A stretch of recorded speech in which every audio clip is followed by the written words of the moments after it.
আসসালামু আলাইকুম রহমতুল্লাহ। আজকের মূল আলোচনাটা করা হচ্ছে মুহররমের বিষয় নিয়ে। আজকের বর্তমানের মাসটা হলো মুহররম মাস। এই মাসের অনেক গুরুত্ব ও অনেক ফজিলত। নবী করিম সাল্লাল্লাহু আলাইহি ওয়াসাল্লাম বলছেন, এই মাসে যারা রোজা রাখবে তারা অনেক সওয়াব পাবে। আর এই মাস এমন একটা গুরুত্বপূর্ণ মাস, পৃথিবী সৃষ্টি হয়েছে মুহররমের 10 তারিখ ও শুক্রবার।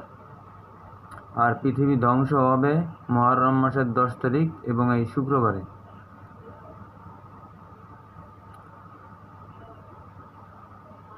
এখন বিষয় হলো, এই মাসে ইবাদত সবাই করে। ইহুদি, খ্রিস্টান, নাসারা, মুসলিম সবাই এই মাসে গুরুত্ব দেয় 10 তারিখে এবং সবাই রোজা রাখে। মুসলিমরা রোজা রাখে। মহানবী সাল্লাল্লাহু আলাইহি ওয়াসাল্লাম একবার দেখলেন যে অমুসলিমরাও রোজা রাখে গুরুত্ব দিয়ে। তাই নবী করিম সাল্লাল্লাহু আলাইহি ওয়াসাল্লাম সকল সাহাবীদেরকে ঘোষণা করলেন যে আগামী বছর থেকে আমরা 2টা করে রোজা রাখব। হয় মুহররমের 10 তারিখের আগের দিন একটা বা 10 তারিখের পরে একটা, মোট মিলে 2টা রোজা রাখব প্রতি বছর। এর কারণটা হলো, ইহুদিরা, খ্রিস্টানরা রোজা রাখে, তাহলে আমাদের রোজার সাথে তাদের রোজা মিলে যাবে। এই জন্য আমরা 2টা করে রোজা রাখব। এখন আমি মুহররম সম্পর্কে আলোচনা করছি এই জন্য যে যারা মুহররম মাসে গুরুত্ব দেয় ঢোল পিটে, ঢোল ইসলামে সম্পূর্ণ হারাম।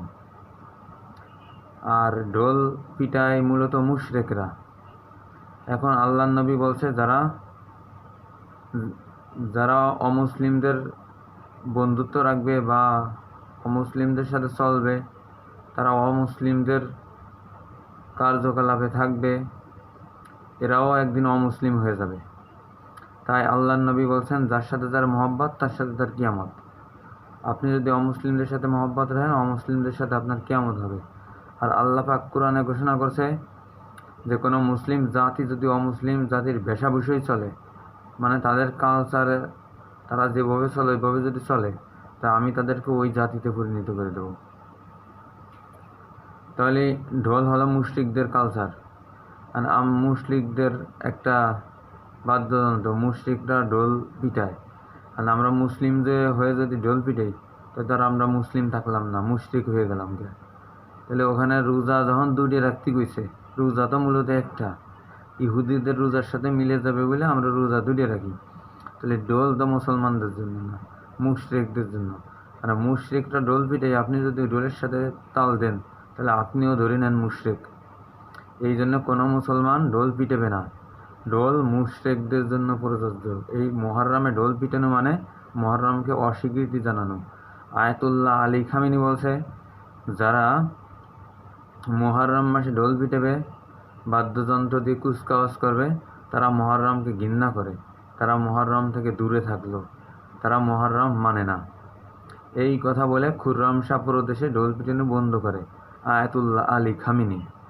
তাহলে খামিনির দেশের মানুষ শিয়া, তাই তারা ঢোল পিটায় না। শিয়াদের ভিতরে ঢোল, মুশরিকগিরি, তারপরে জিনা ব্যভিচার এগুলো নাই। আর আমরা সুন্নি দাবি করি আমরা জিনা ব্যভিচারে জড়াই। তারপরে আমাদের দেশের মানুষ অনেক শিয়া দাবি করে, কিন্তু তারা ঢোল পিটায়। এগুলো ঢোল পিটানো সম্পূর্ণ হারাম। ঢোল পিটানো যাবে না, ঢোলের কাছেও যাবে না। যারা শিয়া দাবি করেন তারা আয়াতুল্লাহ আলী খামিনির কথা মানবেন, ঢোল আর পিটানো যাবে না। ঢোল পিটালেই তারা মুশরিক হয়ে যাবে। আর আল্লাহ পাকের নবী মানে আল্লাহর নবী, আমাদের নবী মুহাম্মদ সাল্লাল্লাহু আলাইহি ওয়াসাল্লাম এক পথ দিয়ে যাচ্ছিল, সাথে ছিল ওমর রাদিয়াল্লাহু তাআলা আনহু। তখন বাদ্যযন্ত্রের আওয়াজ শুনে নবী করিম সাল্লাল্লাহু আলাইহি ওয়াসাল্লাম 2 হাতের 2 আঙ্গুল দিয়ে কান বন্ধ করে রাখছিল। কিছু দূর যাওয়ার পরে ওমরকে জিজ্ঞেস করছিল, হে ওমর, বাদ্যযন্ত্রের আওয়াজ গেছে? ওমর ইশারায় বলছিল, হ্যাঁ গেছে। তখন উনি কান খোলে। পুনরায় ওমরও এরকমের কাজ করছিল, না ফেঁকে নিয়ে কোথায় গেছিল, তখন ওই বাদ্যযন্ত্রের আওয়াজ পাইছিল। তখন ওমর ঢোলের আওয়াজ শুনে ওমরও ওই রকমের আচরণ করছিল। ওই নাফেকে জিজ্ঞেস করে, হে নাফে, ঢোলের আওয়াজ কি গেছে? নাফে গেছে, হ্যাঁ গেছে। তখন ওমরও কান খোলে। তাহলে বোঝা যাচ্ছে যে ঢোল কোনো অবস্থায় পিটানো যাবে না।